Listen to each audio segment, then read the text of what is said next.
1912 সালের 19 মার্চ বিদেশে যাত্রার দিন হঠাৎ অসুস্থ হয়ে পড়েন রবীন্দ্রনাথ। 24 মার্চ শিলাইদহে এলেন বিশ্রামের জন্য। সেখানে অবস্থানকালে 30 মার্চ লিখলেন আমার এই পথ চাওয়াতে আনন্দ। একই দিনে গানটির ইংরেজি অনুবাদও করলেন তিনি। নোবেল পুরস্কার প্রাপ্ত ইংরেজি গীতাঞ্জলির জন্য প্রথম অনুবাদ এটি। পথ ও পথিক নিয়ে গান আমার এই পথ চাওয়াতে আনন্দ। এ পথ অধ্যাত্ম সাধনার পথ। মরমিয়া সাধকদের মতো কবিও ঈশ্বর প্রেমের গভীর নির্জন পথের যাত্রী। কবিতায় তিনি লিখেছেন, আমি পথিক, পথ আমারই সাথী। আর গানে সে পথ বহু বিচিত্র, পথিক চিত্তেও বিপুল তরঙ্গের ওঠানামা। কখনো সে পথে পাথর ছড়ানো, কখনো অচেনা কুসুমের গন্ধ। নিদারুণ পথ কোথাও মিলিয়ে যায় নিরুদ্দেশে। পথিক হৃদয় চঞ্চল হয় ব্যাকুল জিজ্ঞাসায়, পথের শেষ কোথায়? পরম সুন্দরের প্রত্যাশায় অবিশ্রাম চলার পাশাপাশি প্রশান্ত প্রতীক্ষার কথাও আছে কোনো কোনো গানে। আমার এই পথ চাওয়াতেই আনন্দ গানের পথিক তেমনি নির্বিকার, নিরুদ্বেগ। দিনের পরে দিন কেটে যায় আনন্দিত প্রতীক্ষায়। বাতাস বহে সুমন্দ এবং ভেসে আসে সুগন্ধ। পংক্তি দুটোর মধ্যে যেন পরম প্রিয়র আগমনের আভাস। তাই সারাদিন আঁখি মেলে দুয়ারে অন্তহীন প্রতীক্ষা, বুকের মধ্যে প্রসন্ন প্রত্যাশা।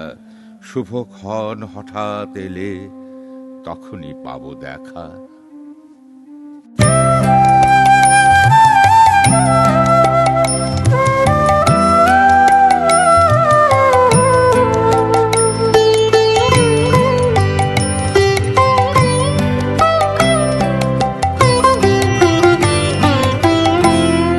আমার এই পথ চাওয়াতেই আনন্দ, খেলে যায় রৌদ্র ছায়া, বর্ষায় আসে বসন্ত। আমার এই পথ চাওয়াতেই আনন্দ,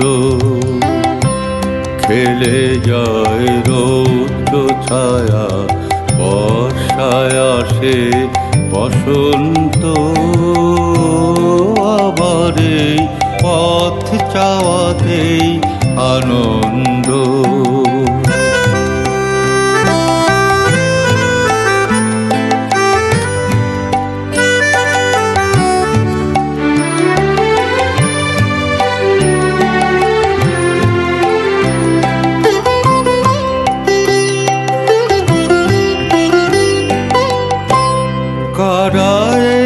সম্মুখ দিয়ে আসে যায় খবর নিয়ে, কারায় সম্মুখ দিয়ে আসে যায় খবর নিয়ে।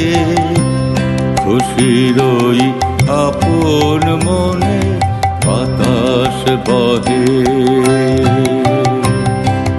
বাতাস বহে সুমন্দ। আমার এই পথ চাওয়াতেই আনন্দ।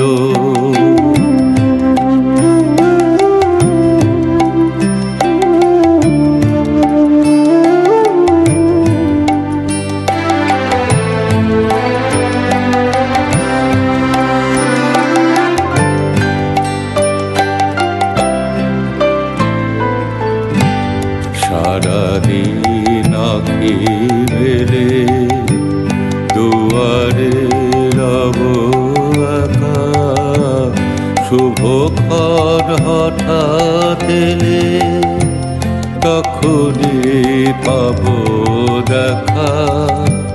সারাদিন আঁখি মেলে দুয়ারে রব একা, শুভক্ষণ হঠাৎ এলে যখনই পাবো দেখা, ততক্ষণ ক্ষণে ক্ষণে হাসি গায় আপন মনে, ততক্ষণ ক্ষণে ক্ষণে হাসি গায় আপন মনে, ততক্ষণ রহি রহি ভেসে আসে,